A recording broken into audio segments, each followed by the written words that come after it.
Bonjour, bonjour, bonjour, bonjour encore, mes bien-aimés dans le Seigneur. Nous sommes dans la présence de Dieu. Je vous dis encore un grand bonjour de la part aussi de notre Seigneur Jésus-Christ qui nous a établis. Si nous sommes là aujourd'hui, si nous sommes là branchés, ce n'est pas par nos propres efforts, ce n'est pas parce que nous sommes meilleurs que les autres, mais c'est parce que Dieu a voulu que nous soyons ici, que nous soyons là.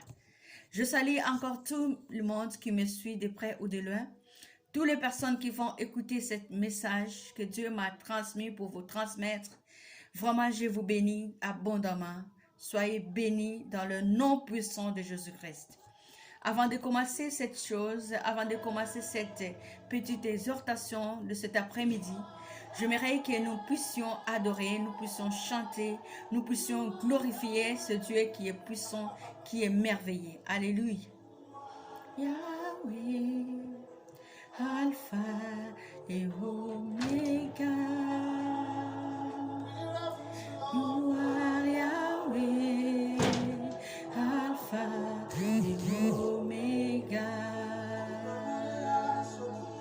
Oh Jésus. Seigneur, me voici devant toi, éternel Dieu. Transforme ma bouche, Seigneur. Transforme mes façons de parler. Je suis. Inonde-moi de ton Esprit Saint, Père. Je t'invoque que cet après-midi, Seigneur Jésus, viens prendre la première place dans ma vie. Viens prendre la première place dans mon cœur. Mais le rouleau de ta parole, Seigneur, laisse que ce que je vais partager avec mes frères et sœurs, ce soit des paroles qui viennent de toi.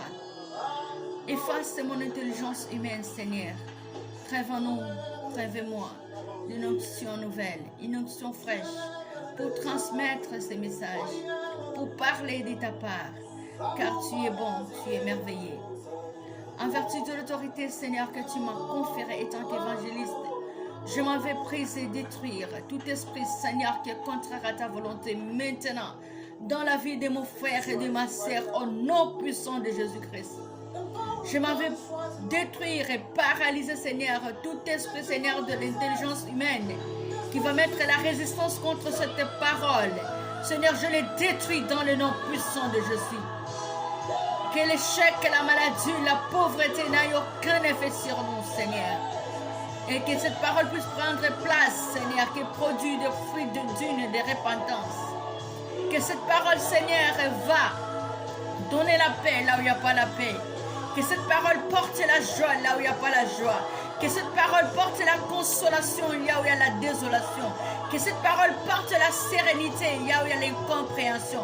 Que cette parole, Seigneur, porte l'amour, la miséricorde et la compassion. Dans les noms puissants de Jésus. Ainsi nous avons prié. Merci. Merci, Seigneur, pour ton amour, pour ta bonté, pour ta miséricorde. Alléluia. Alpha et Omega. You are Yahweh, Alpha et Omega. You are Yahweh, Alpha et Omega. Alléluia. Alléluia. Encore une fois de plus, bonjour, bon après-midi, bonsoir. Là où vous êtes dans le monde entier. J'aimerais partager cette parole avec vous ce soir. Dieu m'a mis à cœur de partager dans le livre de Jérémie chapitre 1, verset 8. Nous allons parler de Dieu. Mais j'aimerais que nous puissions commencer dans le verset 5. Ce que Dieu nous dit. Jérémie chapitre 1, verset 5. Jusqu'au verset 8. La Bible dit ceci. Avant que je t'ai formé dans le ventre de ta mère, je te connaissais. Avant que tes fils sortis de son sein, je t'avais consacré, je t'avais établi prophète des nations. Je répondis, ah Seigneur, éternel, me voici. Je ne sais point parler, car je suis un enfant. Et l'Éternel me dit, ne dis pas, je suis un enfant, car tu iras vers tout cet auprès de qui je t'enverrai, et tu diras tout ce que je t'ordonnerai. Ne les crains point, car je suis avec toi pour te délivrer de l'Éternel. Alléluia. Alléluia, bien-aimé. Ici, c'est Dieu qui parle directement, pas à travers quelqu'un, mais c'est Dieu qui parle à Jérémie. Dieu lui donne cette assurance. Il lui dit, je te connaissais. Avant que tu sois formé dans le ventre de ta mère, je te connaissais. Je te connaissais que on devrait t'appeler Jérémie. Je connaissais ta mère, je connaissais ta famille. Je connaissais la situation de ta nation. Et cette parole aujourd'hui, Dieu est en train d'adresser à toi et à moi. Ces paroles que je viens de lire cet après-midi, c'est à toi mon frère et ma sœur. Je ne sais pas comment tu es entré dans ce monde. Je ne sais pas dans quelle famille tu es né. Je ne sais pas dans quelle situation tu es né. Je ne sais pas dans quelle relation amoureuse tu es né. Il y a beaucoup de femmes qui disent, quand ils restent enceintes, ils disent c'est une grossesse indésirable. Je ne l'avais pas proclamé.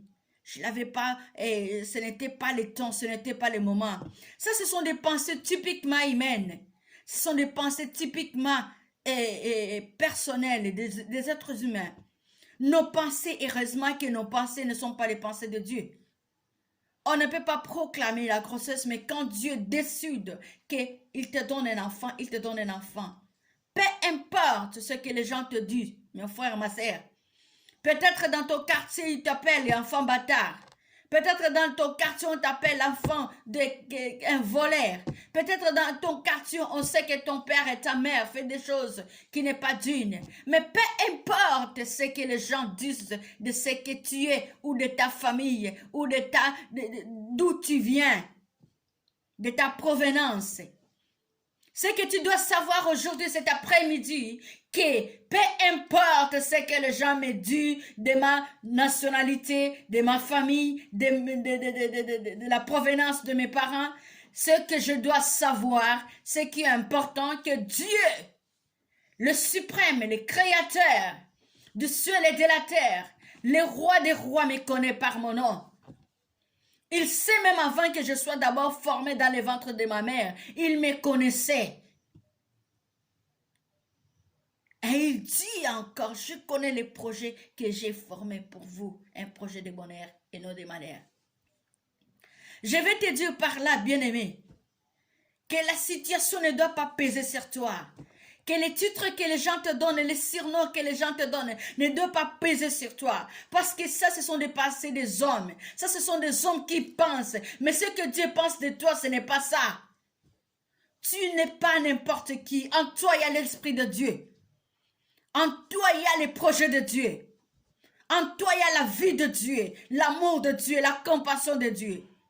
Si tu existes aujourd'hui, ce n'est pas parce que tu es meilleur. Ce n'est pas parce que tu as payé quelque chose. Ce n'est pas parce que tu as corrompu, tu as donné quelque chose ou corrompre quelqu'un pour que tu sois en vie. Mais c'est parce que celui-là qui te connaît avant que tu sois né a voulu que toi et moi aujourd'hui nous sommes encore en vie. Et il a un projet de bonheur pour toi. Il a un projet de bonheur. C'est à toi maintenant de comprendre, de valoriser la vie que tu as aujourd'hui. Tu dois donner un sens. Donne le sens à ta vie. Tu dois donner un sens à ta vie.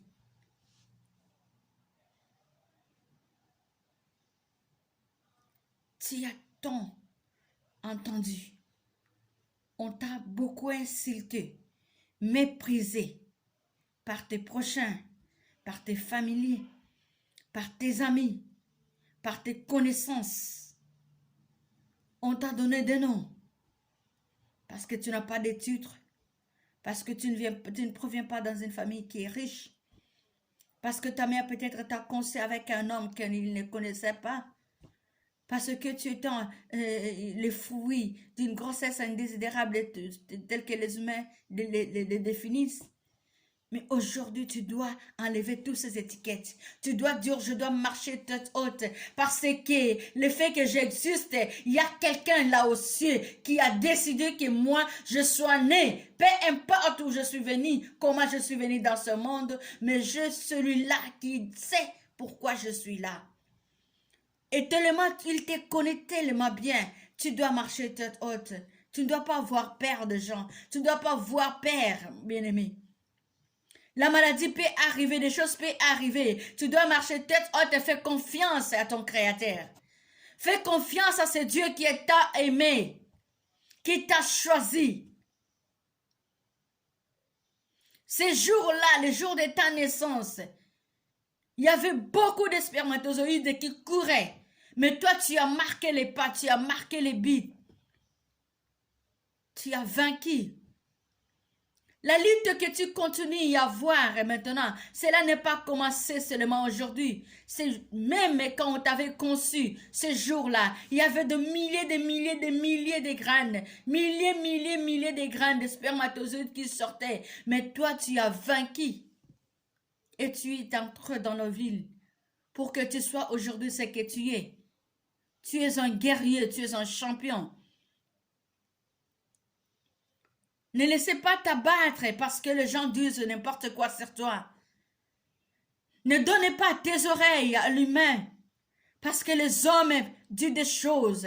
Mais c'est ce que les hommes disent, ce n'est pas ça la pensée de Dieu. La pensée de Dieu, les désirs de Dieu, la volonté de Dieu est que tu sois erré. Il t'a créé pour que tu sois erré. Il t'a créé pour un but bien précis. Il t'a créé parce que tu viens, tu sors de lui. En lui, en toi, il y a son esprit. Tu n'es pas le fruit d'hasard. Tu es bien précieux. Et tu dois savoir comment valoriser ta vie. Tu dois savoir comment donner l'importance à cette vie. C'est d'abord faire confiance à ce Dieu. Maintenant là que tu sais que Dieu te connaissait, peut-être tu as tout abandonné. Tu as tout fait et rien ne marche. Tu cherches comment s'en sortir. Mais si tu n'arrives pas à s'en sortir parce que tu n'as pas encore rencontré ce Dieu qui t'a créé, ou parce que tu ne fais pas encore confiance à lui, tu crains les hommes, mais tu ne les crains pas celui qui t'a créé. Tu as peur des hommes, de ton père, de ta mère, de tes oncles, de ce qu'ils disent de toi, mais tu n'as pas peur de la parole de Dieu.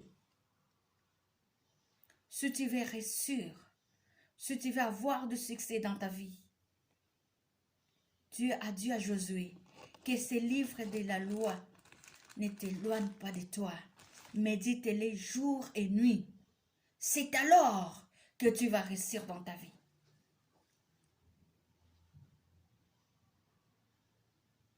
Beaucoup de personnes pensent que Dieu les a abandonnés, pensent qu'ils sont des fruits d'hasard. Leur naissance est un accident. Mais cet après-midi, je vais te dire que tu n'es pas un accident. Ta naissance n'est pas un accident. Ça peut être un accident devant les yeux des hommes, mais ce n'est pas un accident dans le plan de Dieu. Donc tu as ta place. Cherche à localiser ta place. Cherche à connaître le Créateur. Parle avec lui et il va te révéler quel est le but. Quelle est la raison de ton existence? Premièrement, nous sommes créés pour adorer notre Dieu, pour faire la volonté de notre Dieu, pour marcher selon le pas de Jésus. Et tout le reste nous viendra. Fais-le et tu verras combien Dieu va te récompenser. Tu marcheras de gloire en gloire, de victoire en victoire. Que le Seigneur vous bénisse. Je vous aime. Je vous porte dans mon cœur. Soyez bénis abondamment. Amen. Amen.